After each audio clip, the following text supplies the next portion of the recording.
of Star Wars storytelling. And I am one of the people involved at the company that helps keep track of all this stuff. So it's a good job if you could get it. Anyway, I was about to go on to video games. The 90s saw the potential of Star Wars video games finally, reach what we all dreamed was possible. We had video games before that. In the 80s, you could go to an arcade or you could throw a cartridge into your Atari and maybe play 1 or 2 levels of a Star Wars action sequence. But it wasn't until 1991's Star Wars for the Nintendo Entertainment System that you could actually finally experience a whole Star Wars movie, a whole Star Wars story as a playable experience. And that was just the start of things. Since then, an entire legacy of Star Wars video gaming has come up that allows you to play epic, mythic, important stories in the history of the Star Wars universe. It allows you to fulfill your wish to be a Jedi Knight, to be a pilot, basically to do anything you can imagine in the Star Wars universe. All this stuff in the 90s was leading towards a specific event, and that was 1997's 20th anniversary of Star Wars, and its theatrical re-release as the Star Wars Trilogy Special Edition. Entertainment Weekly called this re-release one of the biggest gambles of 1997, which kind of strikes me as funny now, but there is some reasoning behind that, and it was this. Even though there were fans who were buying comics, buying video games, buying novels, that was largely invisible to pop culture at large. These fans, as far as the general mainstream world was convinced, Star Wars was dead. No one had talked about it in ages. But before it disappeared, it had managed to sell millions and millions of copies of home video. Talking laser discs, VHS, beta tapes. Kids, ask your parents what those are. Or visit a museum, maybe. But the thinking was this: would anyone go to pay to see a 20-year-old movie if it was accessible on home video or on TV or at a rental or any of that stuff? And people had doubts, but George figured that seeing Star Wars on the big screen was worth it, and he was right. Thousands and thousands of people went to see the special edition trilogy.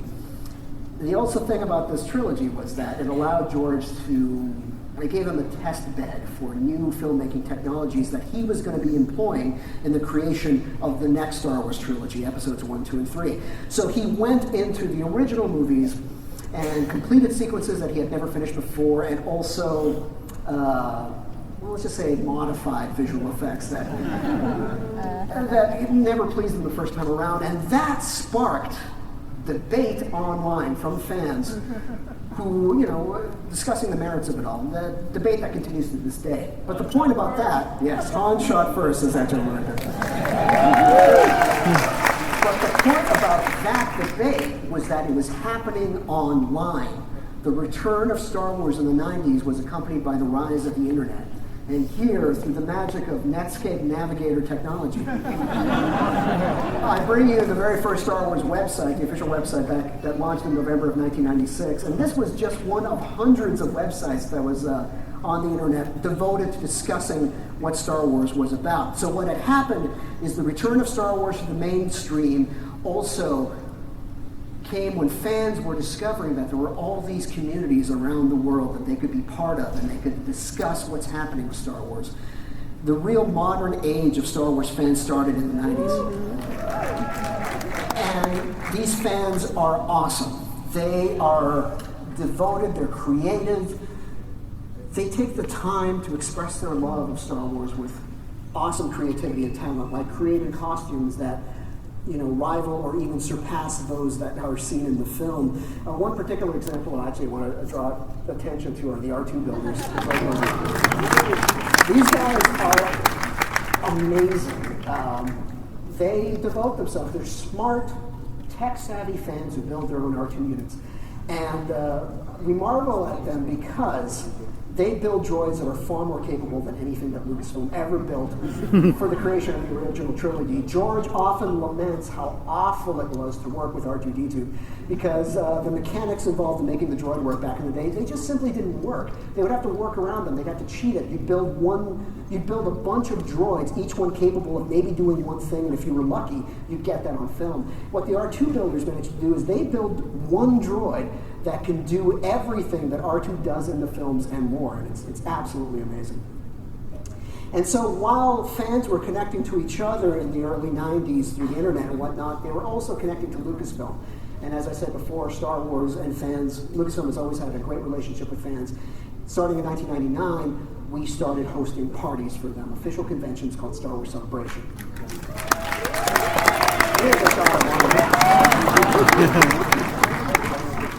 And how many of you guys have been to a celebration?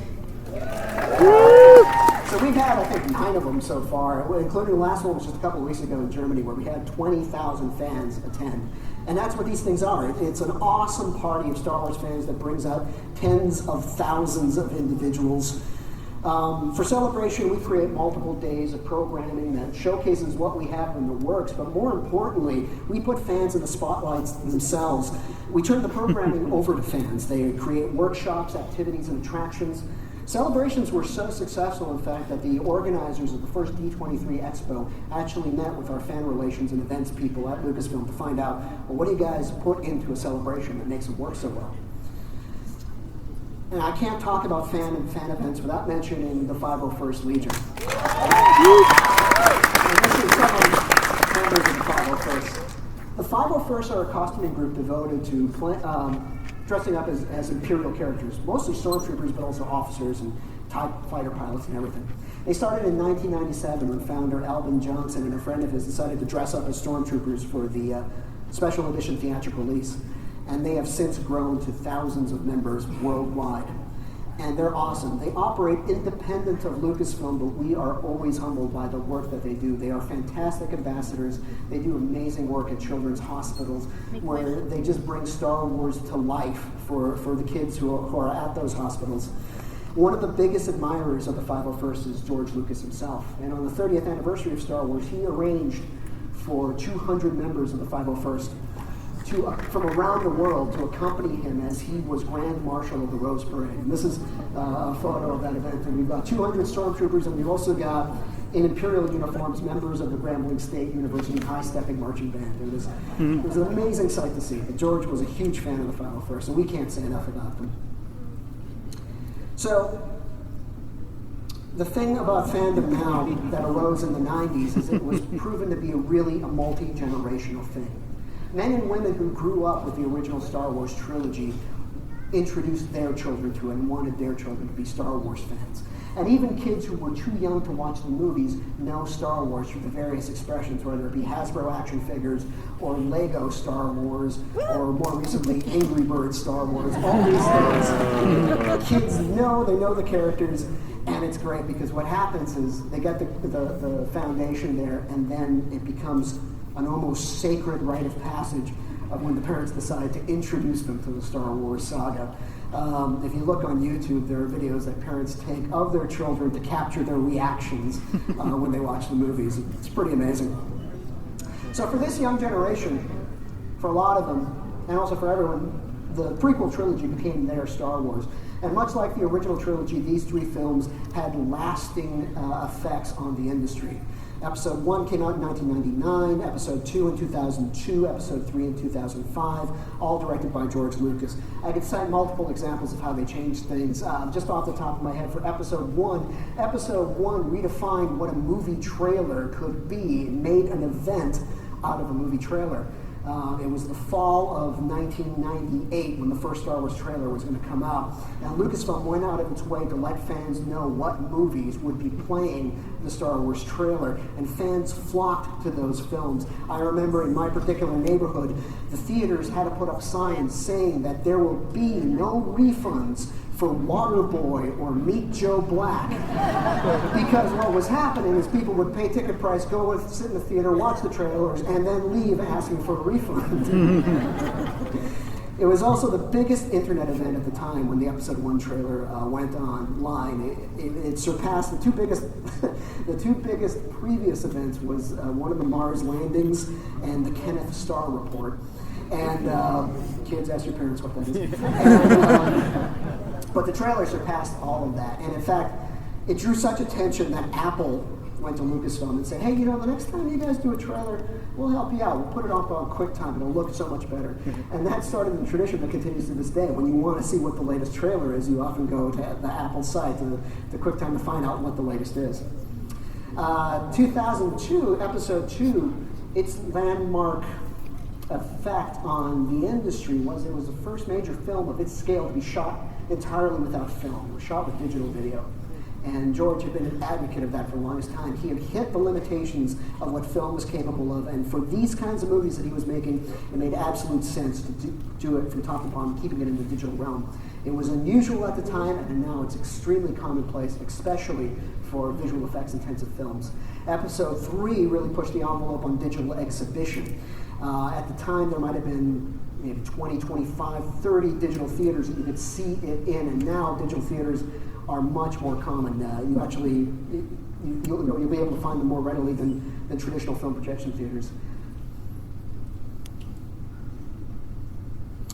But unlike what happened with the original trilogy, George was not exhausted after the prequel trilogy came out, and he wanted to do more. And to do more, he founded a company called Lucasfilm Animation. He decided that he's going to create an animated series unlike ever seen before that continues to tell Star Wars stories set between episodes 2 and 3. And to do so, he hired one man by the name of Dave Filoni, who is the supervising director of the Clone Wars. And I mention Dave specifically because he is a Star Wars fan, and that's one of the things that I keep wanting to impress upon you about Lucasfilm and Star Wars. We hire fans because they offer a unique perspective, and Dave definitely did so in creating stories for the Clone Wars. The Clone Wars series told untold tales of the galactic war that shook the Republic and put Jedi Knights in the front lines defending the galaxy. It told the tale of young Ahsoka Tano, a Jedi apprentice. Yes, big fan of Ahsoka myself, who learns her place in the galactic conflict and grows through the run of the series.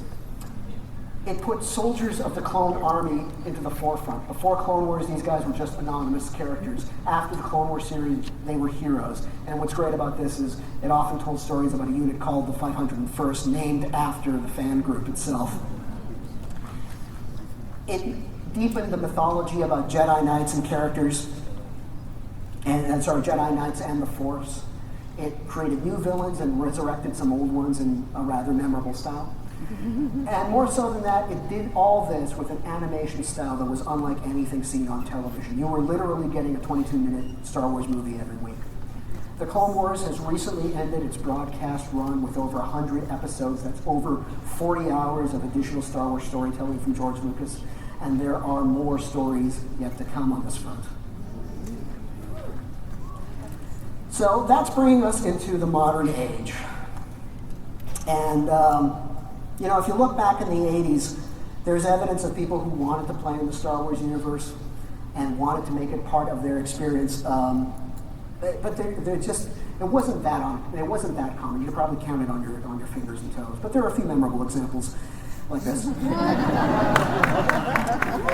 But you compare that to the modern age, and you can't basically turn your head without seeing Star Wars infusing its way into everyday life.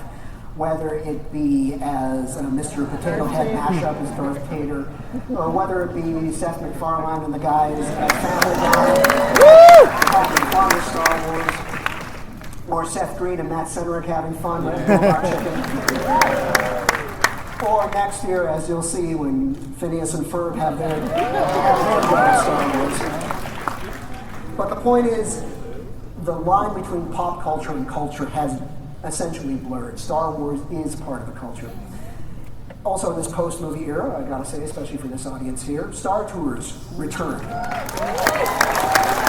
had a long overdue update with new adventures and new planets to visit. And as we now know, especially with the even closer relationship between Lucasfilm and Disney Imagineering, this is just the beginning.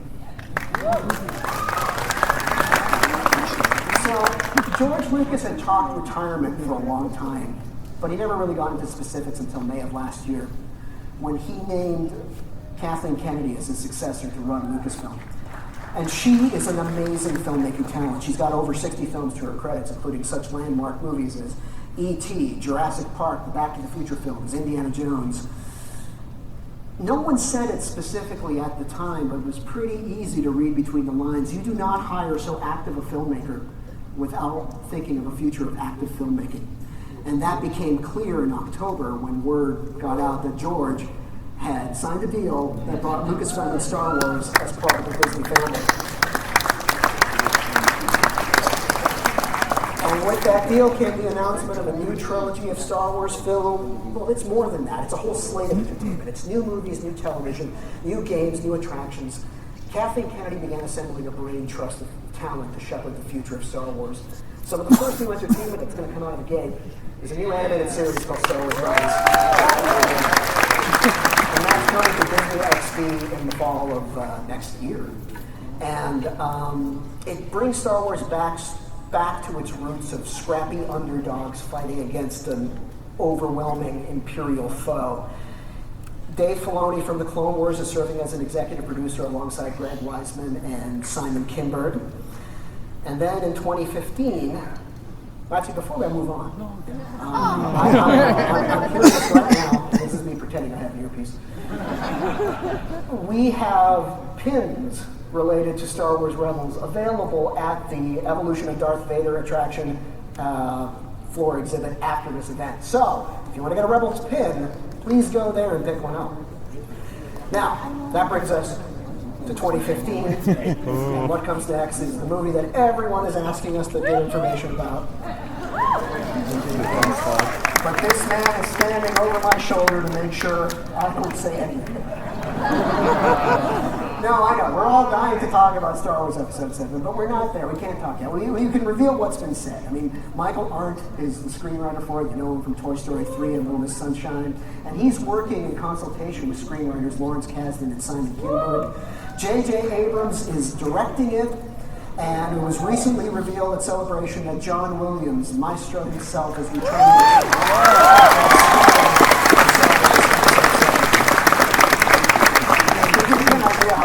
I was. At one point, this slide was just the Star Wars logo with Episode 7 written under it, and then I thought, oh my God, I can just imagine the headlines. Lucasfilm reveals at D23 the official Star Wars Episode 7 logo. So I decided I'll play it safe by showing JJ instead. So that pretty much brings us up to speed now, and I know a lot of you, especially if you're new to Star Wars, may be asking me, well, what do you need to know before Episode 7 comes out in order for you to enjoy it? And honestly, you don't need to know anything. You could go in cold, not knowing a thing about Star Wars, and still enjoy it as an awesome movie.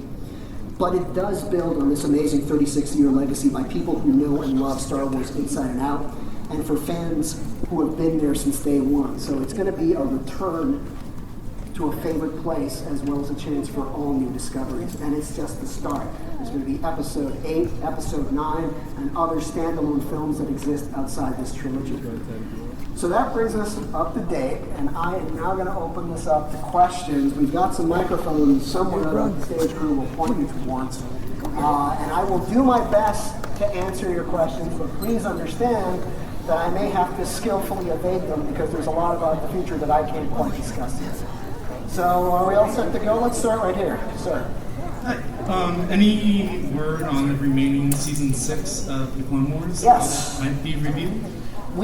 Good question. For those who don't know, when Season 5 ended of Clone Wars, it ended its broadcast run, but there were additional episodes in production. We are working to get those out to an audience. It's a mix of complete episodes and incomplete episodes. They're actually being worked on as we speak and finished up. And our folks in distribution are thinking outside the box and finding ways to get it to. So we have not branded them as Season 6 because it's not a full season of episodes. But I'll say this much, it's probably more than you think. And we don't have that plan in place just yet, but it's coming close. And the second that's cemented, it will be revealed on StarWars.com. We've shown some bits of it, and if you go to StarWars.com, you'll be able to see a couple of clips from the upcoming episodes. Some amazing stuff coming on. Thank you for your question. Thank you. Right here, Princess. Hello.